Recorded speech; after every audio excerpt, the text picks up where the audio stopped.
You're in the 06010. Fantasy Focus.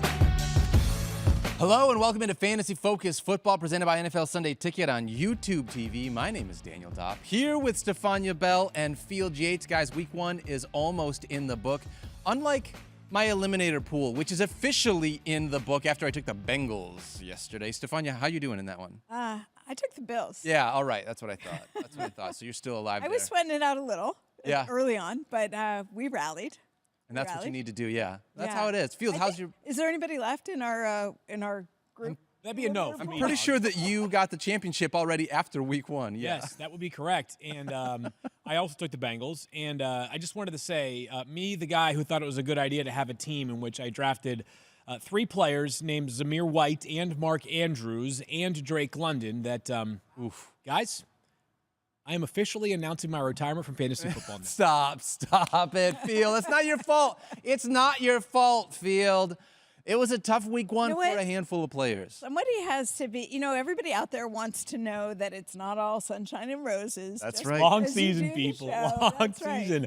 Oh, man. I mean, this is Overreaction Monday. And, today is the day in which you wake up and you're like, why on earth did I do this? Or why did I do that? And you have to remind yourself, if you have the capacity to do so, go back. If you're playing in a league that is repeated from last year, go back, look at some of the week one scores, see some of the teams that looked terrible in week one that bounced back and maybe went all the way to the championship.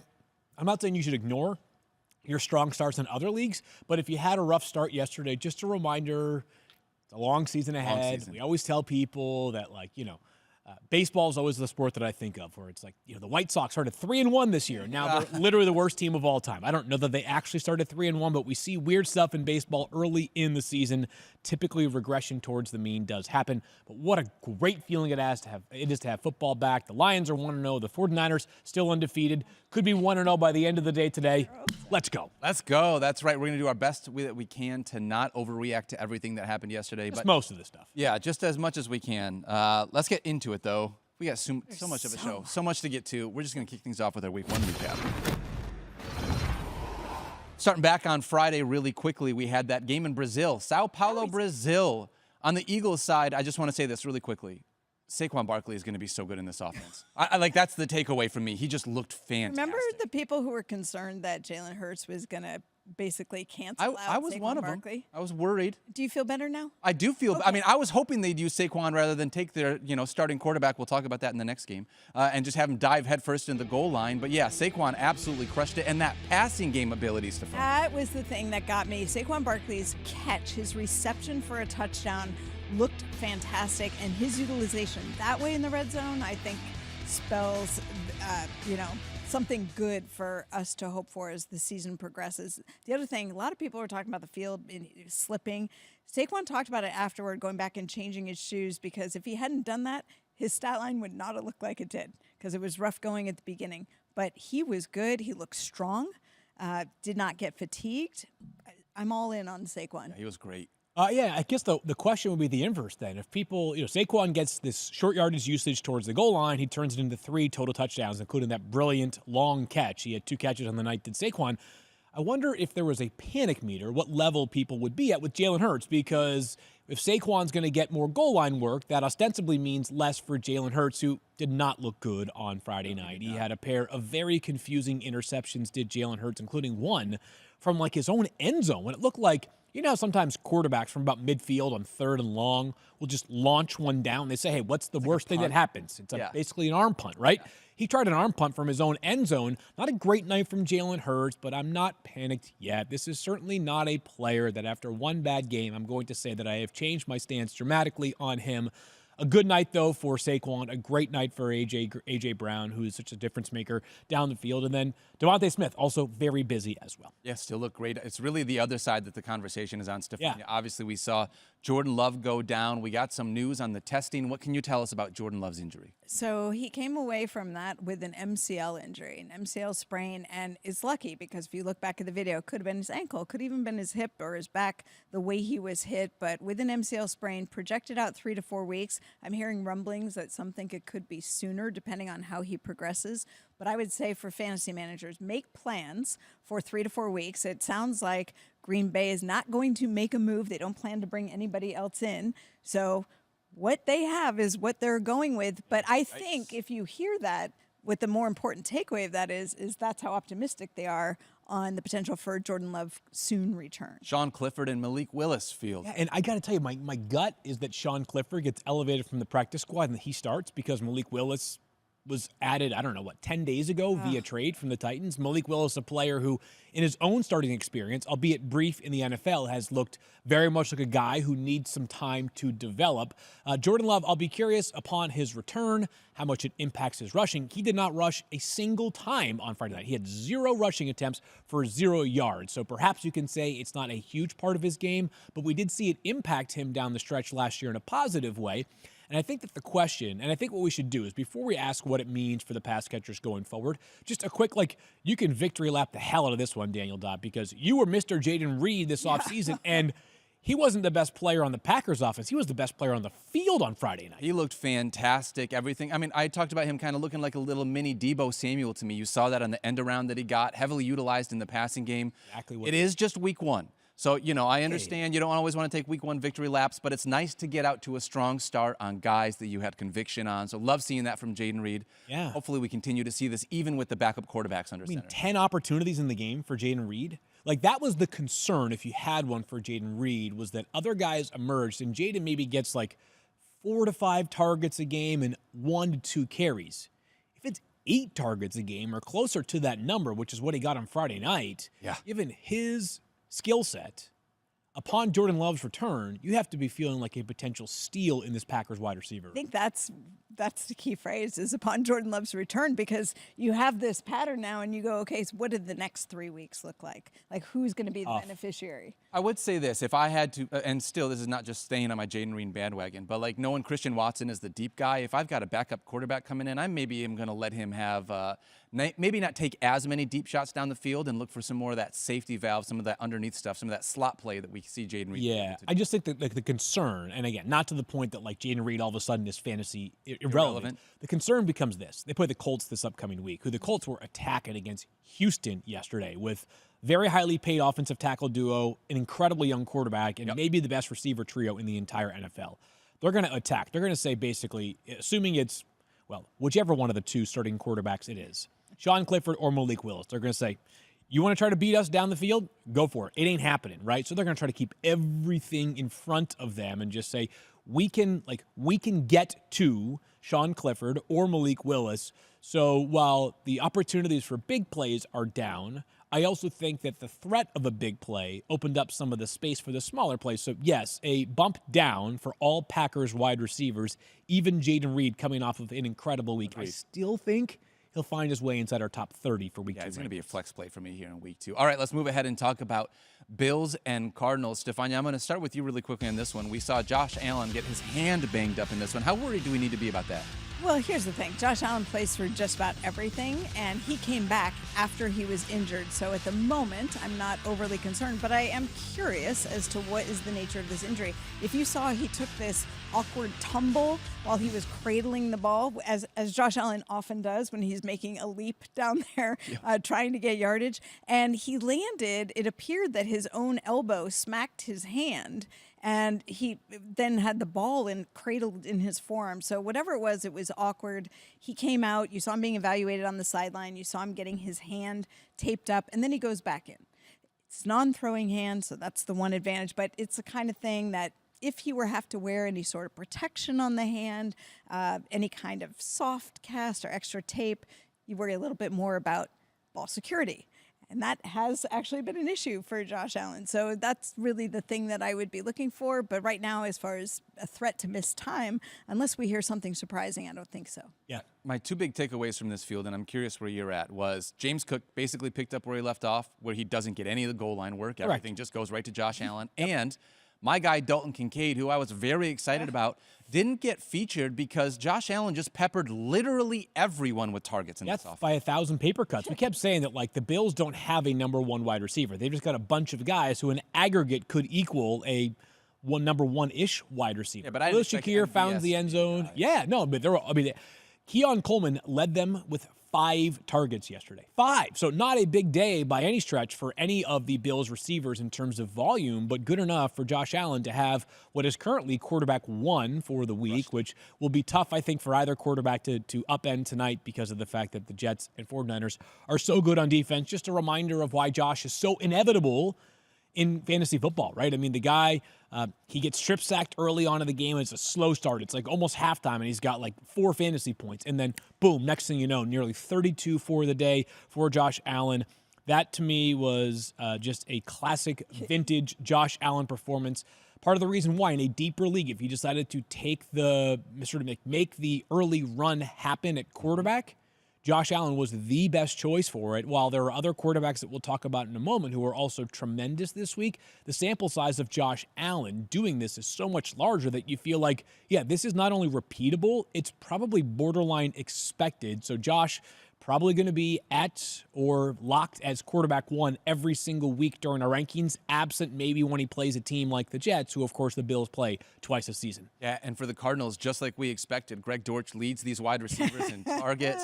This one hurts. Like, this one's tough because we're all so big on Marvin Harrison Jr., what he can be in this offense. But Field, help us not overreact to a very unfortunate week 1 for MH. Yeah, I'm just gonna do my best to be Mr. Equilibrium right now. Like, I just need to find some moments of zen. All right, here's the good on Marvin Harrison Jr. I still believe he's awesome at football, right? And like all preseason, the Cardinals were telling us all about how he's the best player in training camp and he's clearly ready for this. He ran the most routes of any player on the team yesterday. Now, there are times where people say, I don't care about routes run or air yards or things like that. I care about fantasy points. And he got you 1.4. So because of my confidence in Marvin Harrison Jr. as a player, and my general confidence in this Cardinals offense, which, by the way, hung 28 points and nearly 35 up against a Bills team that we'll see where they are defensively, but I don't think they're a bottom 5 or bottom 10 defense. I think that's a respectable defense because of some of the pieces and the excellent coaching the Bills have.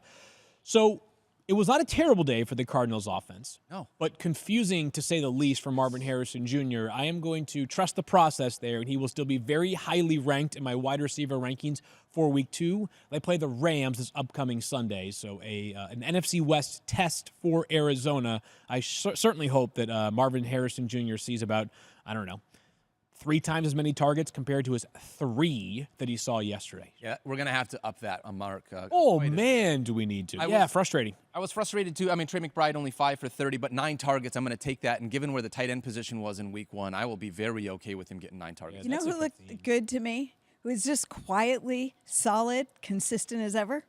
James Conner. Yeah. James Conner, who you could get, I don't know what his ADP ended up being by the end of all of the fantasy drafts, but James Conner is a guy that nobody really wanted to take. We all talked about how he's a solid number 1. It's just that you bake into his ADP that he's likely going to miss a few games because that's been what's happened over his career.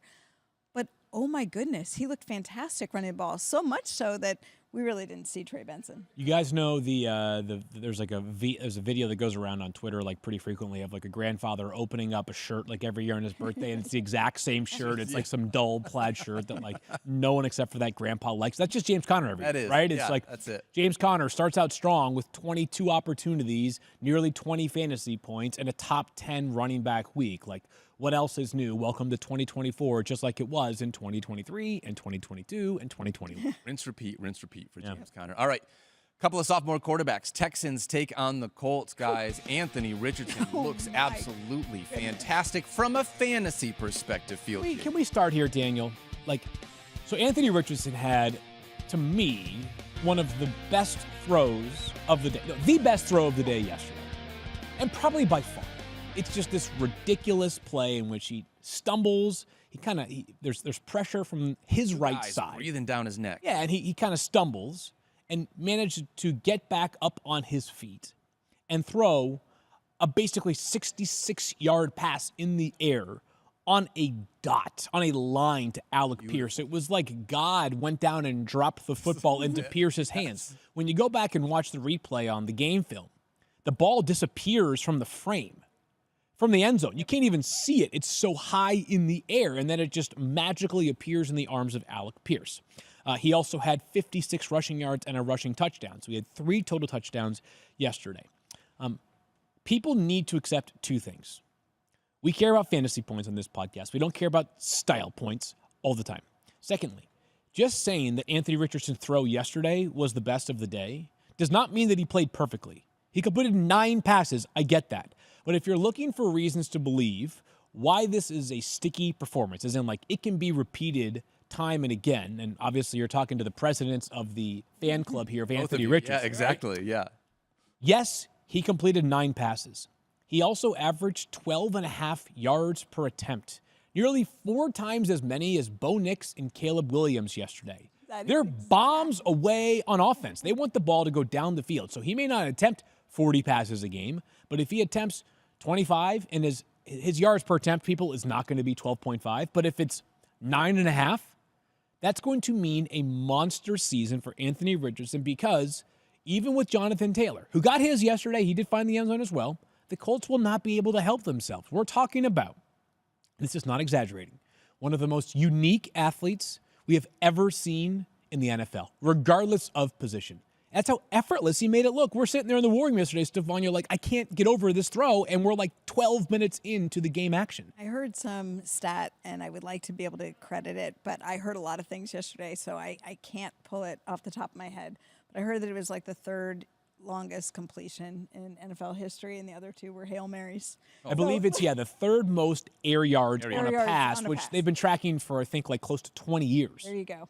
So The point being that it wasn't a Hail Mary. It was actually a purposeful pass, and that's what we got out of it. So I think that tells you there's more of that to come. Now, it's not going to be every single week, or it might be. I mean, actually, with him, it might be, but it's not going to be every single pass. But I think that's one thing is, you know, we look at a lot of players where we go, you can have a maybe one every few weeks that you might get a big play like that. I think with Anthony Richardson, that's the kind of ceiling potential you have for fantasy every single week. The other significant play for me was when it was 4th and goal, and they gave it to Anthony Richardson and knew that if he didn't get it, that was it. I mean, the game was threatened if he did not make it in. And he took half of the defense of the Texans with him into the end zone, where it looked like anybody else who would have been stopped, and he was able to get it. So his value is through the air. It's on the ground. I think it just underscored some of the things we said in the preseason. Yeah, Daniel, you said it at the beginning. We're not here to victory lap on Monday of week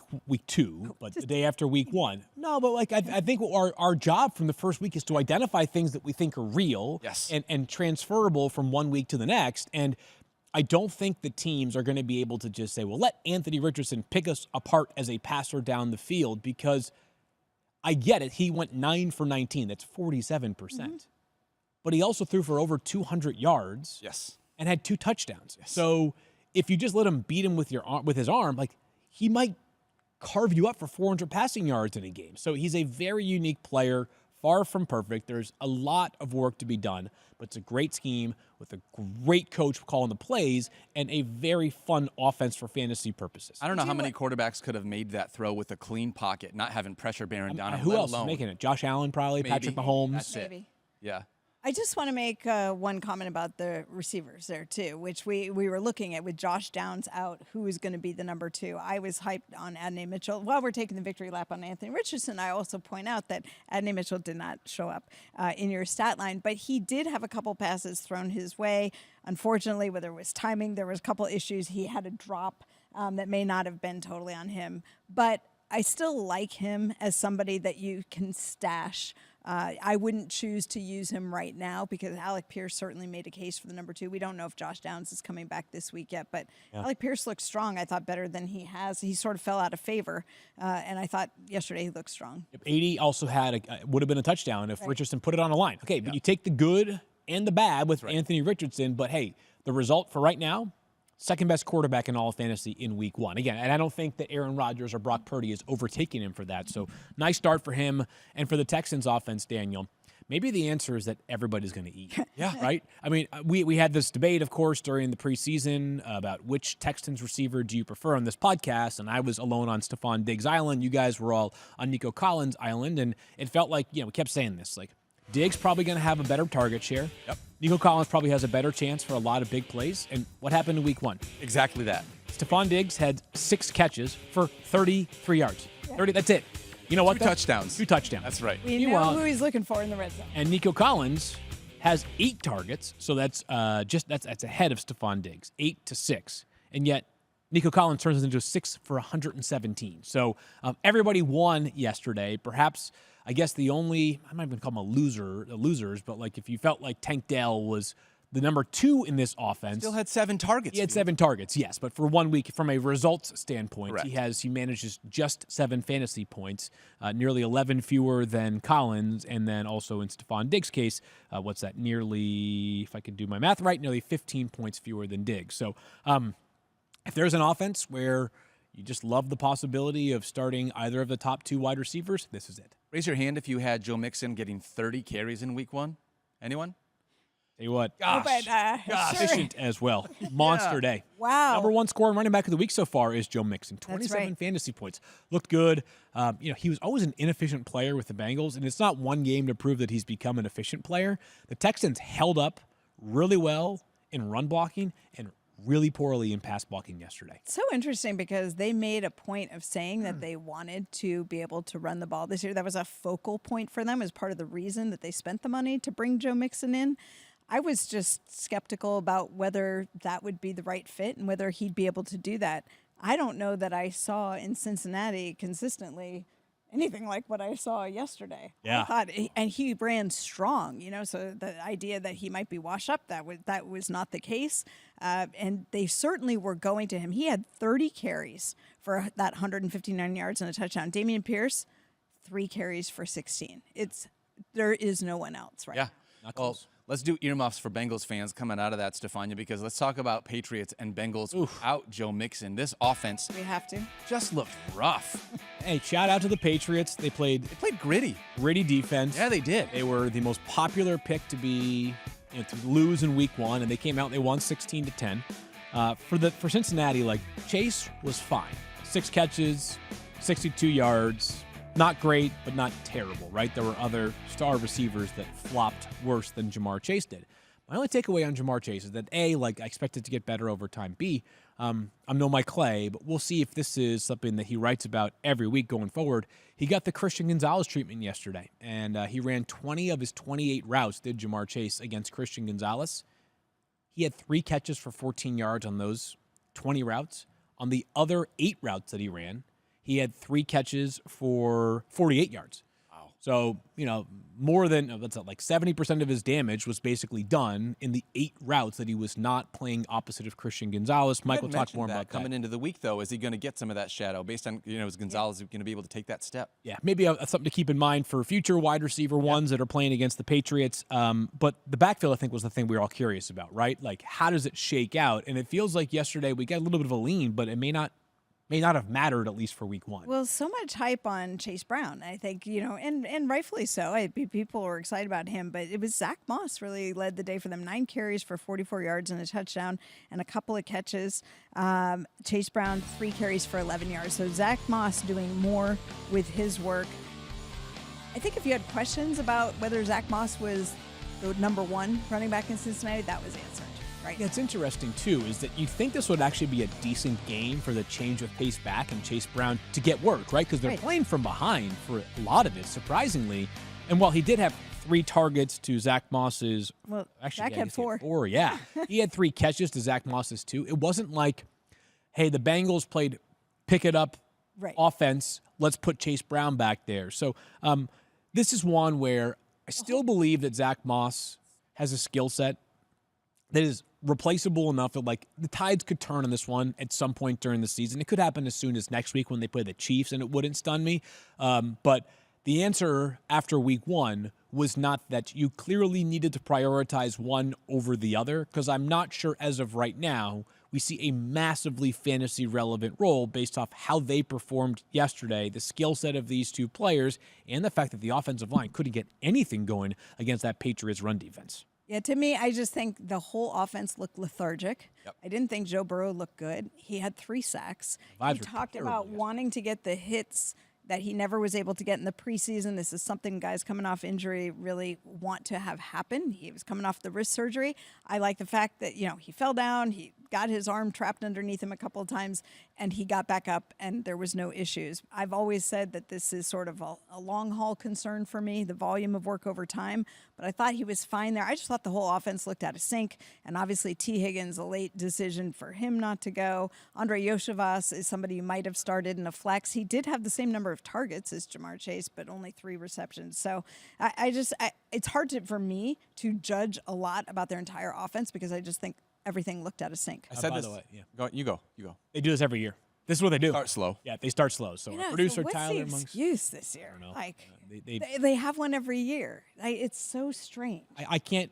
I think the exact stat was over the past 4 years prior to this one, Cincinnati was tied for the worst record in the first 2 weeks of the season. They were 1-7. It's like, it makes no sense for a team that, by the way, has made it to the Super Bowl in that time. They've made it to the AFC Championship game in that time. They start slow, so better days certainly could be ahead here, Daniel. But not a good start for them. Really strong start for the Patriots. And if you drafted Ramondre Stevenson, yesterday was kind of the ideal circumstance because it was a game in which they were playing things tight.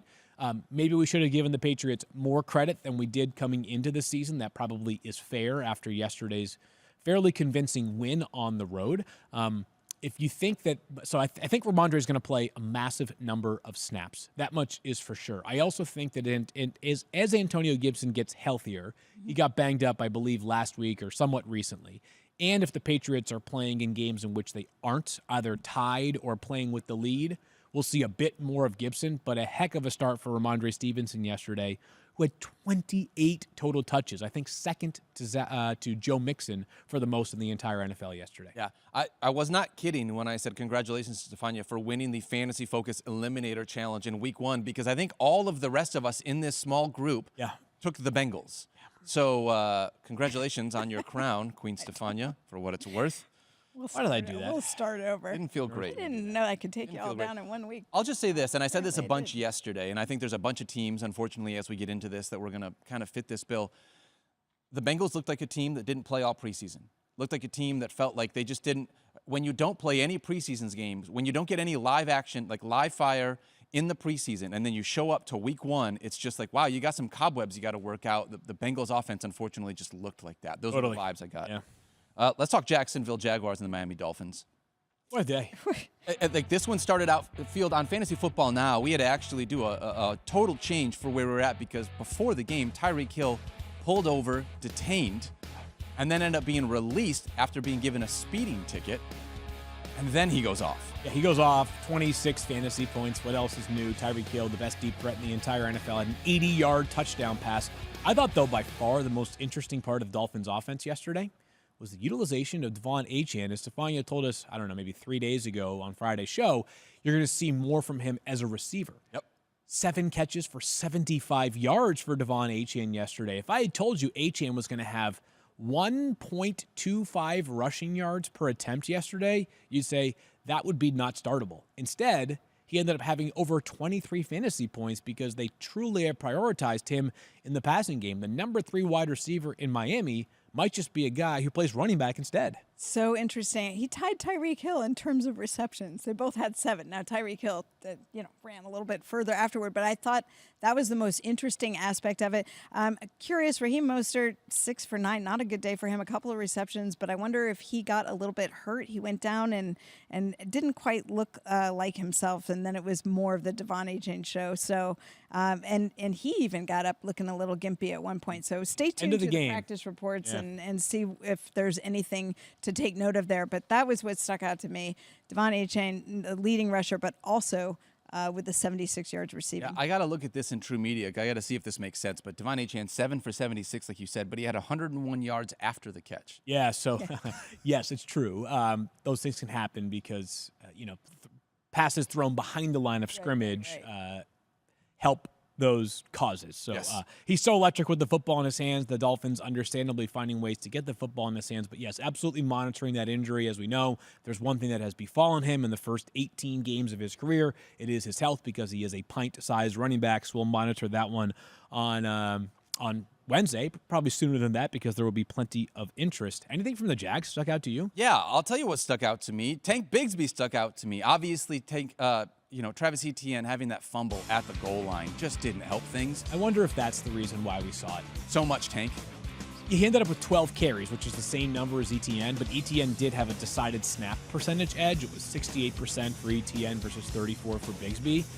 And he's clearly the guy is Etienne, but he had I thought a game-altering fumble. He fumbles the ball on like the 1.5 yard line. An incredible play by Javon Holland, the Dolphin safety, who just peanut punched that sucker out. It was a great play by him. So he deserves more credit than I think Etienne deserves, like total blame. But yeah, we know how running back coaches are, right? One fumble is often enough to pull the hook on a guy or give the guy a hook, I should say. So I'm a little bit less alarmed, I think, by Tank Bigsby tying Travis Etienne in terms of carries than I think some would be.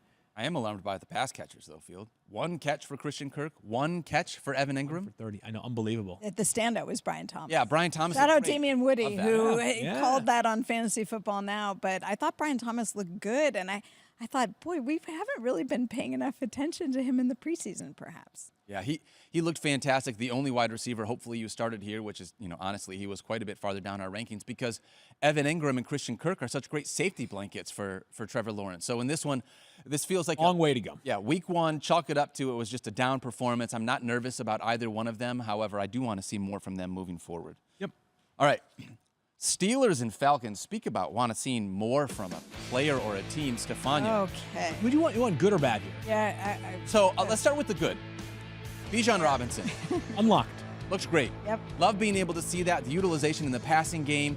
It was clear that he was the guy getting the touches. Last year, it was more of a split when you're talking about that running back workload between him and Tyler Algier. Not this year. That's a thing of the past.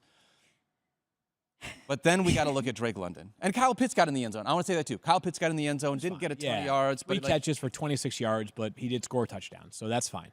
But Drake London and Kirk Cousins and the rest of this offense just looked rough, Stephania. That's where I want to start is Kirk Cousins. Okay, so he's coming off the Achilles tear. Everybody's wondering, is he healthy? Is he ready? Everybody in Atlanta says, yes, he's ready. They're totally confident in him. We did not see him in the preseason, so we did not know what he would look like, but there was no reason to believe that he wouldn't be ready to play based on the fact that amount of time had elapsed. He certainly started getting in the work with them in the offseason and was ramping up for it. And based on his style of play, did not think there would be any issues. And then I found myself asking this question, what is going on with Kirk Cousins? And I think Field put out a tweet that to me was the tweet that encapsulates exactly what my concern is with Kirk Cousins. Go ahead. You have it or no? Okay. No, but all right, so I queued you up. This is I'll follow it. This credit to our stats and information group and Next Gen Stats. How about this? So the Falcons were in pistol or a shotgun formation on 96% of their snaps yesterday. Shotgun is when the quarterback is, 5. You guys know what shotgun is. Pistol is when the quarterback is in like a half shotgun with a running back behind him, lined up deeper behind him. Mm-hmm. Of the 22 snaps the Falcons had out of shotgun, they had 0 designed runs. Whoa. Of the 26 snaps that they were in pistol, they ran the football 81% of the time. We call that a tell in coach speak right I was going to say, they tipped their hand. But it also might be, as Stephania was leaning into, tied to Kirk Cousins' health. This is the thing. To me, why was he not under center? So are they concerned about his mobility? Was there concern about his ability to effectively play under center, make the dropbacks needed, and then spin into whatever the play was going to be? I reached out to Mark Raimondi, who covers the Falcons for us now, because he's the one who's been able to watch some in practice. He said he was under center plenty of practice, but interestingly, they never played any opponents in the preseason because Kirk Cousins was never actually taking real football snaps. They hardly let Michael Penix Jr. play. Yeah. But that's the question is, was there a concern about Kirk Cousins that nobody ever really saw until they manifested it yesterday? Or were they thinking, this is what we're going to do to start, and let's let him get used to playing football again, and then we'll switch it around? I've looked closely at the post-game sound just to see. Nobody really asked them about that formation stuff that I could pick up. That's one of those that took a little time for us to process. Right. It's not being addressed yet. But Kirk Cousins just kept saying that he felt fine, that he's got to go back and look at the tape, he needs to get rid of the ball more quickly, all the things you would expect. But it did make you ask the question of, is he just not able to move? Yeah. And is that going to get better? Yeah, and it might get worse before it gets better. They draw the Eagles and the Chiefs over the next 2 weeks to the Falcons. They play next Monday night. So, yes, the Eagles, I think the Steelers' defense is a huge part of the equation here. They stifled that passing game. But, yeah, as excited as I was about the leaning into Bijan, because that was the responsible thing to do. He is an incredibly talented player who, with 23 opportunities yesterday, like you're going to live with 23 from Bijan every time that they play. You're happy about that. Absolutely. Disconcerting start from Kirk Cousins, and I would say maybe the reason why they called the game this way is because of his health. But if it's not because of his health, a more disconcerting start by the play calling yesterday, because I mean that's like Pop Warner type tell right there. Yeah. You know, so that was a problem. Yeah. You know what though? You know what did happen for the Falcons? Kyle Pitts found the end zone. Yeah, you love that. Yeah. Love being able to So have him get in the end zone. Let's hope there's more of that ahead. On the other side of this, Yeah, sorry, I was gonna say that's where I was gonna go. on the other side of this, I like Field. If you started Jalen Warren, I'm sorry.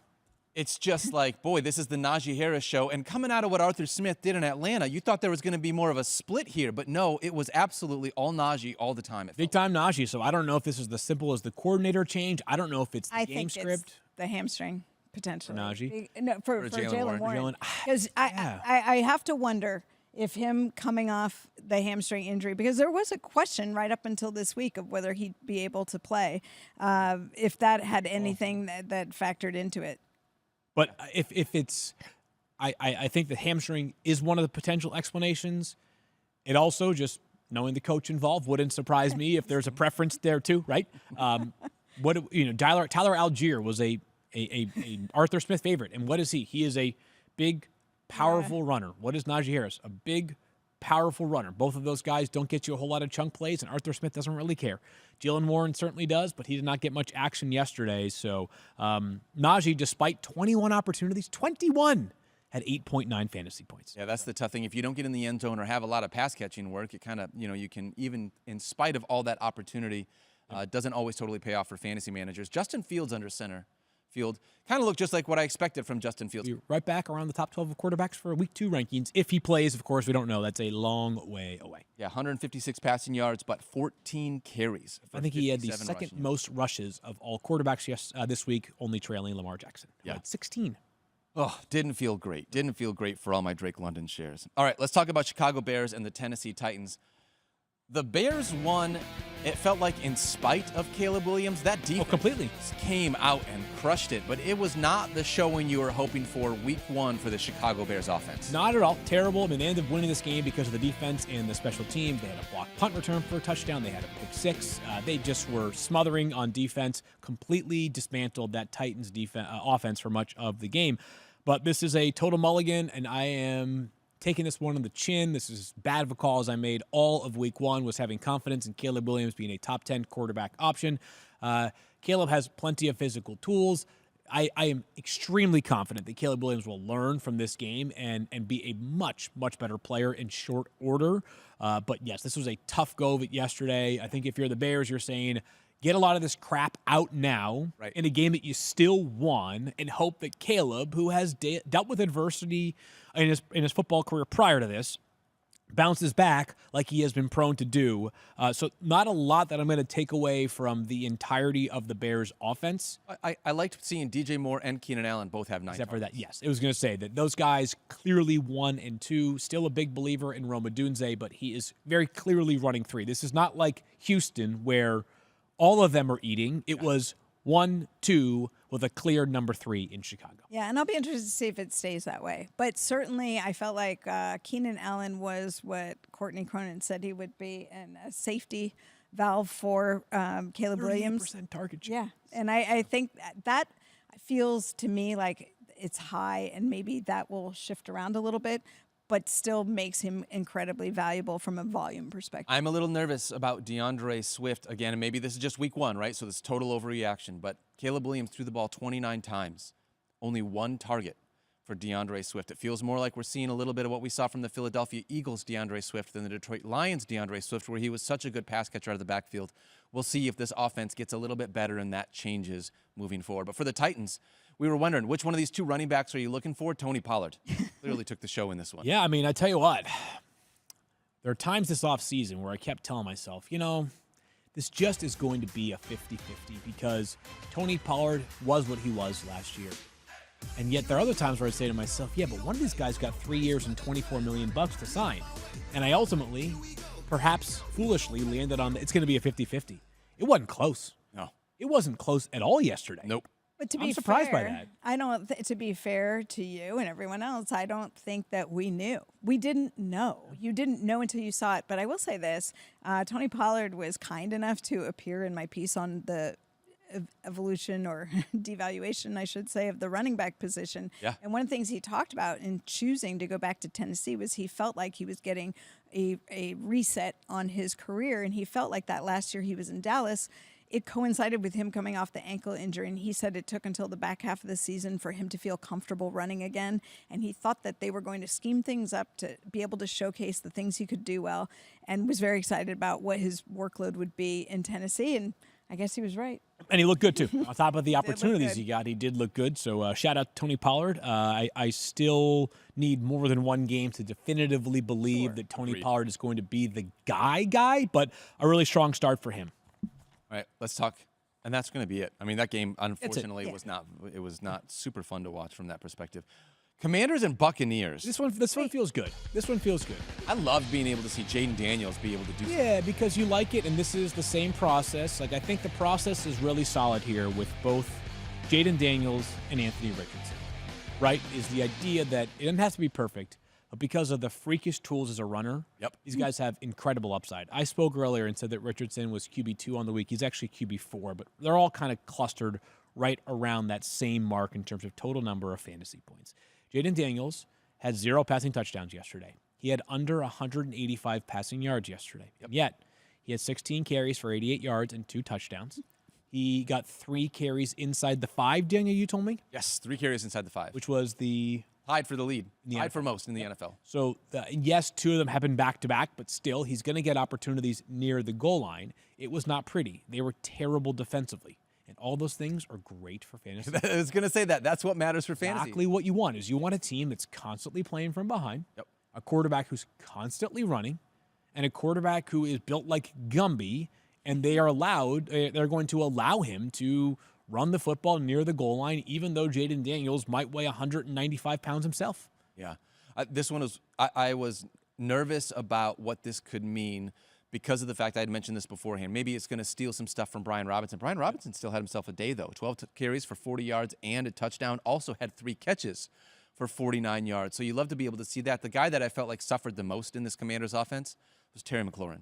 Obviously, without Jaden Daniels, be able to do more with his arm. Terry McLaurin, a guy that we loved as a potential flex play here, hoping that he was going to be the pass catcher in this offense. But instead, he kind of spread it around a little bit to everybody. It didn't feel like he locked on to his number 1 wide receiver. Hopefully, better days are going to be ahead for Terry. Yeah, I mean, not nearly enough volume, and there was a big missed opportunity for Terry McLaurin on a throw that Jaden Daniels put just a little bit too much sauce on it. I shouldn't say sauce right now. It still brings me bad memories, but a little bit too much oomph on it, perhaps. But, yeah, a quiet day for Terry McLaurin, who kind of felt like the stars had aligned for a big season, given the fact that other than McLaurin, like, who really is a factor in that passing game? Last thought from the Commanders, because I want to give the Bucs the deserved respect. Oh, yeah. Austin Eckler, up until, like, late garbage time, complete non-factor. 1 carry and 1 catch until like late in the game. So it's the clear Brian Robinson show in that backfield. On the other side of this, I want to give a shout out to Dan Graziano because he talked about Chris Godwin on Fantasy Football Now being able to take advantage of his role in the slot, and that's exactly what he did. 8 targets for 8 catches, 83 yards, and a touchdown. He absolutely looked fantastic. Shout out to Graz for that one. Yep. Him and Mike Evans. I mean, what a joy it is to watch those two play together. They kind of balance each other out nicely, right? I feel like Mike Evans every year we're like, was this the year? Like this is, I mean, he's getting up there. Is this going to be the year? And no, this is not the year. Like, he looked great. He was right where he needed to be, finding the end zone. This is Mike Evans. Not just him. Baker Mayfield looked fantastic. 24 for 30 for 289 and 4 Another year with touchdowns. these guys. I was thinking about this on the drive in today. Of course, another edition of Field's Stray Thoughts on the drive in to work. I wonder if Baker Mayfield getting claimed by the Rams. Remember a couple of seasons ago when Matthew Stafford got hurt and they claimed Baker Mayfield? And he remember he flew out that night and had that 1 day of amazing practice game. plays. Yeah. Leads a game-winning drive against the Raiders. I wonder if that will prove to be one of the most important moments of Baker Mayfield's life in this regard. I think there was a chance that Baker felt like maybe he just wasn't. I mean, I don't know if he felt this way. I think a lot of people felt like, is Baker going to be an NFL starting quarterback ever again after Cleveland ends the way it did? Which, in retrospect, looks fine to me. You know? He might be rethinking that. And then Carolina obviously goes the way that it did. And instead, the Rams build his confidence back up for 4 games. He parlays that into a 1-year deal with Tampa Bay. He parlays that into a really, really strong 3-year deal this offseason. It's going to actually look like a bargain, right? It's simultaneously a great deal for him in the grand scheme of life, but might be a bargain. He played excellent yesterday. Target quarterbacks against the Commanders. That's my advice for you when you're thinking about streaming quarterback opportunities. The Commanders defensively are a complete mess in the second. Complete mess. It was not great. It was not great. Speaking of complete messes, though, let's talk about the Cowboys and the Browns. If I got to ask you guys this question, I obviously we're not a real football. We're fantasy football. We're not talking about just like the real implications. We can talk ball here, though, Field. But if you were to do, like, if I were the producer of SportsCenter or Get Up this morning, I think Deshaun Watson yesterday might be on the short list for the lead.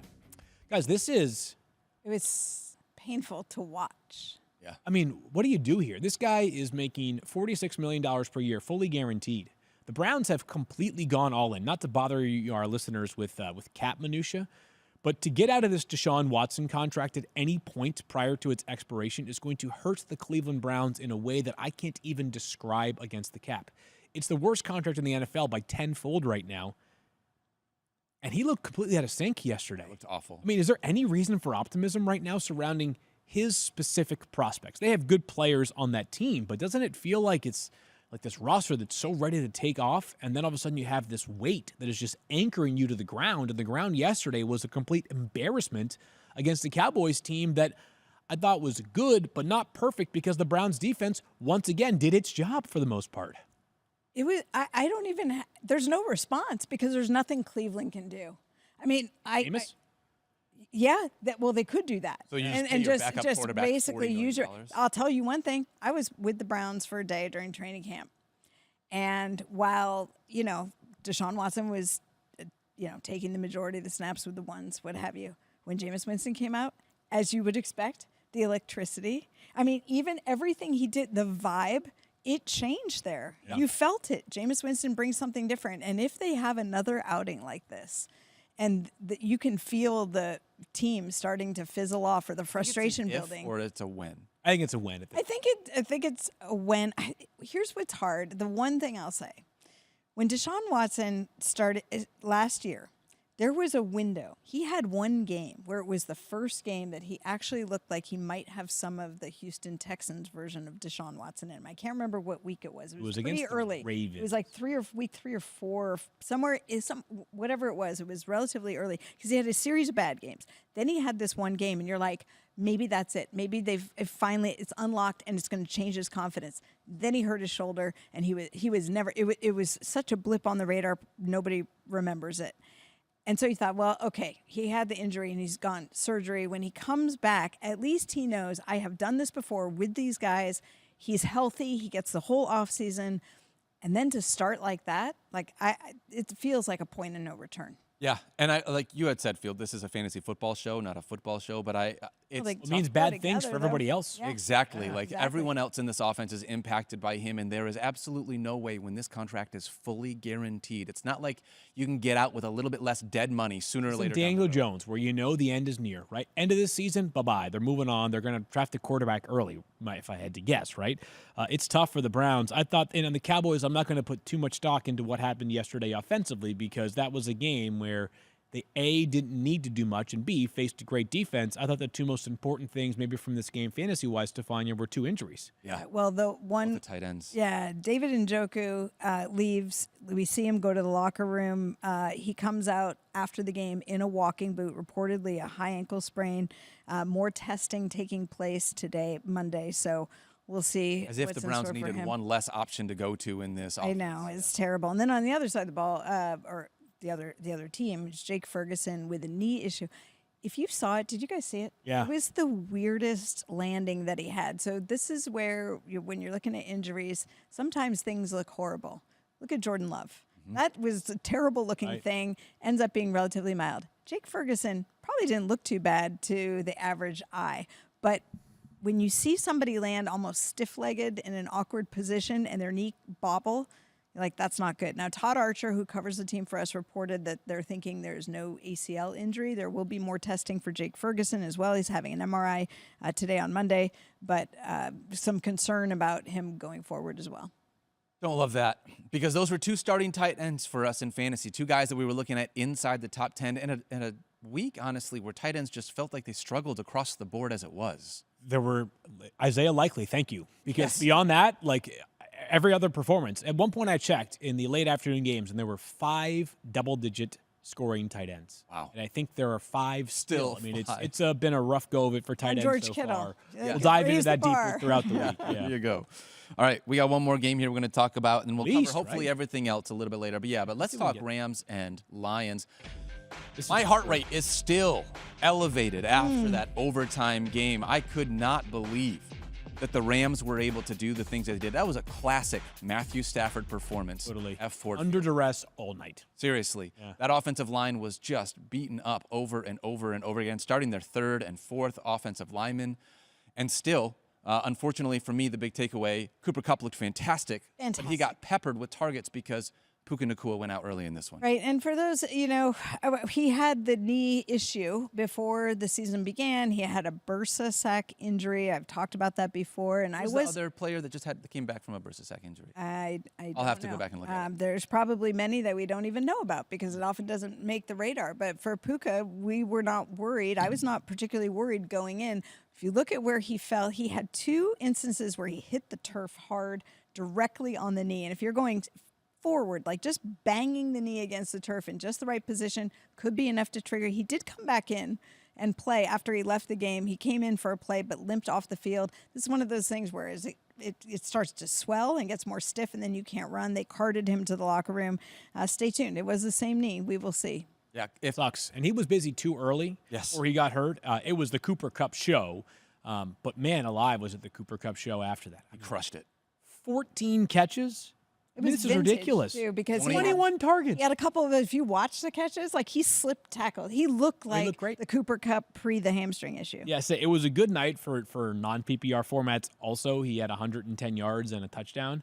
But man alive, like by the end of the season, it's possible if things keep going like they did last night. It's like, Did you say he was on pace for like setting the record for yeah, catches? I was joking. I said, yeah, Cooper K. know. Yeah, I knew you were, but it was fun. Yeah, no, but people, I love. Yeah, I was like, he might set the mark for most catches in a single season by the third quarter because he was a very busy man last night. So happy for Cooper Kupp, who's overcome a lot, obviously injury wise, over the past couple of seasons, and will be, as of right now, looks like. While I don't think we can go as far as saying they're good waiver wire ads, it does feel like there are a couple of players that might look like good values, and Cooper Kupp looks like one of the better values in our snap reactions to these games.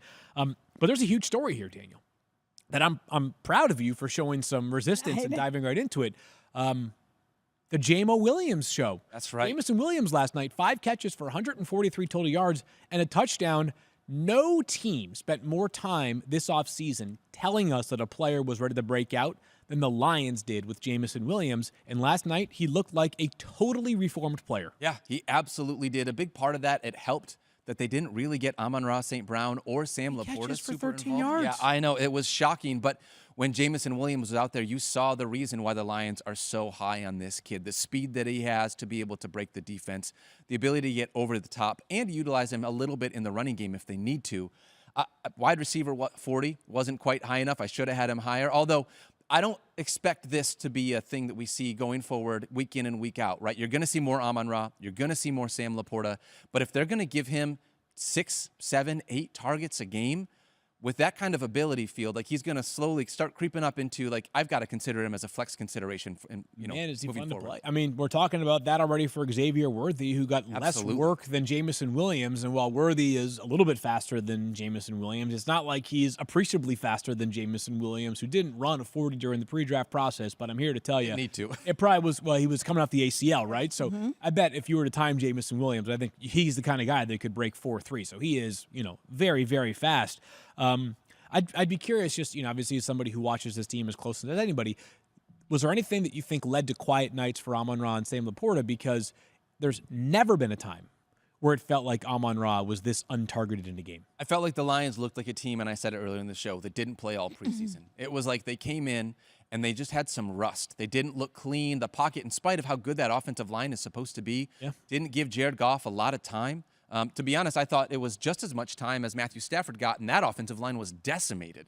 I mean, how often do you see, I'm just going to, sorry, I need to pull this up. Amon-Ra, exactly 6 targets last night, which is not Three a huge catches. 3 catches. 13 yards. I wonder if he's ever had that few catches in a game before. Maybe in high school, middle school, maybe Pop Warner, if you go all the way back I guess he did have, I guess there were a couple games last year that were semi-duds. 2 Sam for Laporta. 49 and the touchdown, 3 for 21. But yeah, a very surprising slow start for them, but it's all offset by a win. Yes. The two-headed attack at running back, both being pretty solid, both finding the end zone. Yeah. And Jamison Williams having this unbelievable start to the season. It was great. I thought a couple things in the run game were interesting to me. When they were down to that goal line, they were persevering with Jahmyr Gibbs, and I was a little worried about whether he was going to get it. We had talked earlier in the preseason about, well, when it's a goal line play, they're probably going to bring in David Montgomery to do it, and yet they didn't there, which I thought was odd. But then when they needed to get what they got in overtime, Daniel, they went to David Montgomery. They came right back to him. It was almost like they recognized, boy, we're lucky to go into overtime in the first place. Let's get back to the thing that we do best, especially if you're talking about a team that didn't play. Neither one of these teams played in the preseason very much. They're starters, right?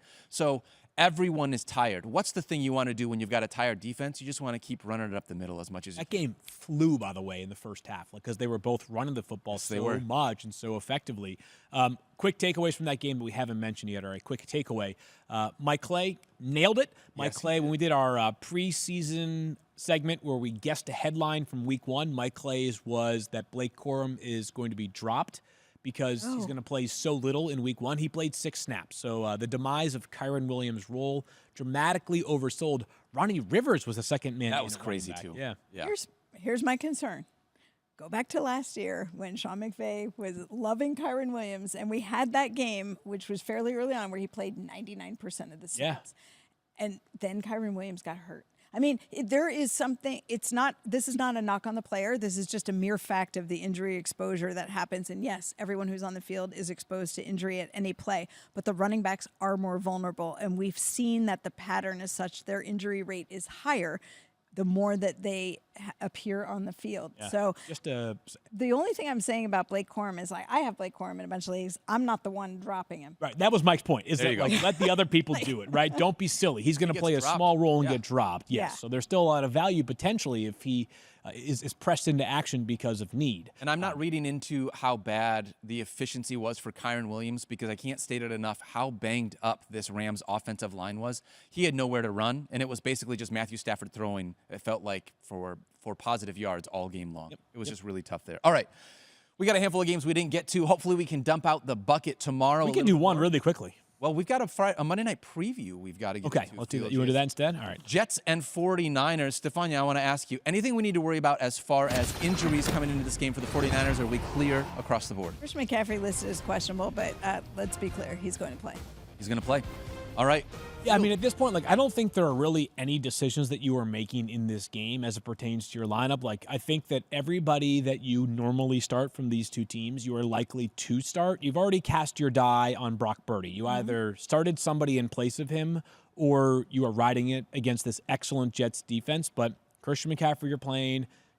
Deebo Samuel, Brandon Ayuk, you're playing both of these guys. George Kittle, you're playing him as well. Heck, Kittle could have an average night tonight and still be a worthwhile start given how bad the tight end spot was. And on the Jets side, it's Breece Hall, Garrett Wilson. And I guess if you were somebody who believed in Aaron Rodgers' revenge, you might be playing him as well. But the bottom line is that there were no players that were right on the fringe of starting or not starting in this game, in my estimation, that it's there's nowhere to pivot either at this point. Right. But expectations are tempered for maybe every player other than the two running backs in this game, right? Because this game could be 16-13. It wouldn't surprise me a bit. These are two elite defenses. Ideally, we see Garrett Wilson and Breece Hall go off, but given everything that we saw at the wide receiver, well, I'm so sorry. For fantasy managers, we see that, Stephania. How about they go off, but at the same time, the 49ers still win? Does that one work? I would like that. I would say the only thing to me is I would temper some expectations on Brandon Ayuk. I know he and Brock Purdy have working individually, away while things were being worked out. As soon as it got to the point where they could practice. They were getting extra one-on-one time. But still, Brandon Ayuk getting reacclimated to football. Deebo Samuel had a great camp. Keep your eye on him. Let me ask you this question, and maybe this is not a fair comparison, but we saw two older quarterbacks rehabbing from similar types of injuries. Kirk Cousins obviously did not look great in week 1, and now Aaron Rodgers, it feels like this is the first time we're going to see him. Any I don't think trepidation? you're going to see that. I mean, yeah. Full year. What was that? Rodgers is a full year out, right? Rather than Kirk Cousins. Right, and it was a different program. He was eyeing a different thing, potentially returning even late last year. I think his mindset's in a different place. Look, from what I saw when I saw him at Jets camp, he hadn't been hit, and he has spoken about that. If you didn't catch the interview with Alex Smith, I think there's another part of it airing tonight, but he talked about, that's a nerve-wracking thing anybody coming off a major injury wants. He will get hit tonight, but I think that you're not worried about the injury. It's just more him being 40 years old and not having played for a year. But that also benefits him. Yeah. He didn't take all the beating of playing in the NFL last year, and he could still throw the ball just like he always could. So it's going to be a tough night on both sides. Week 1 is almost in the books. I can't believe baby. football is back. Freaking love it. All right. That's going to do it for us today. Do not forget, thank you so much for watching Fantasy Focus Football presented by NFL Sunday Ticket on YouTube TV. We will be back tomorrow with a waiver wire episode, recapping Monday Night Football, dumping out the bucket on the rest of Week 1. Until then, don't forget to love each other, be kind to yourself. We'll see you guys tomorrow. Great T-shirt, Daniel Dopp. Hey, thank you so much. Shout out my buddy Kurt Vandermoss.